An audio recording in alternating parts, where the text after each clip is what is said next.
എടോ കഴുത്തുമുട്ടം, തന്നോട് ഞാൻ പറഞ്ഞതല്ല ആ പീറ്ററിന്റെ കാര്യത്തിന് സി എമ്മിനെ കാണാൻ പോണ്ടാന്ന്. ഇപ്പോൾ എന്തായി? പള്ളർത്തി കിട്ടിയപ്പോ മതിയായില്ലേ?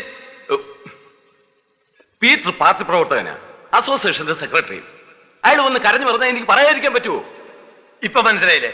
ചെറിയ കാര്യത്തിന് ചെന്നാൽ ഇതാണ് മറുപടി എന്നുണ്ടെങ്കിൽ വലിയ വലിയ കാര്യത്തിന് ചെന്നാൽ എന്തായിരിക്കും സ്ഥിതി എന്ന് ഞാനും കാണിച്ചു കൊടുക്കാം. എന്റെ നാക്കൊന്നും ആർക്കും പണയം വെച്ചിട്ടില്ല. സാർ ചായയോ കാപ്പിയോ എന്തെങ്കിലും? ഒന്നും വേണ്ട. വേണം മോനെ, എനിക്കൊരു മീഡിയം ചായ വേണം. ശരി സാർ. താൻ ആ പാർട്ടി ഓഫീസിലേക്ക് ഒന്ന് വിളിച്ചേ. ഇനിയും കഴിഞ്ഞില്ല ഒരു മുടിഞ്ഞ എക്സിക്യൂട്ടീവ്. എത്ര വിളിച്ച് കിട്ടണ്ടേ?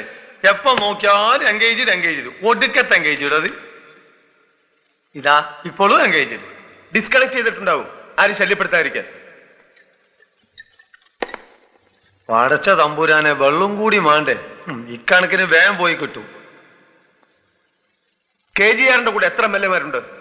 50 ആള് കാണും. പിന്നെ നമ്മളെ കൂടെ ഒരു 15 പേര്.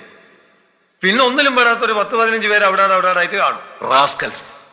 ഇവനൊക്കെ ജയിച്ച് കരകയറാൻ ലക്ഷക്കണക്കിന് രൂപ എണ്ണി കൊടുത്തത് ഞാനാ. ഞാനോ? തനിക്ക് എവിടെ നിന്ന്?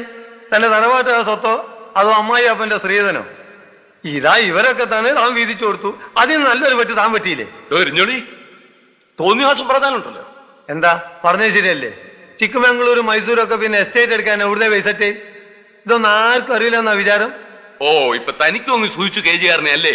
സുഖിച്ചിട്ടൊന്നല്ല, നമ്മള് മാത്രം നമ്മളെങ്കിലും ഒന്ന് സത്യം പറഞ്ഞൂടെ?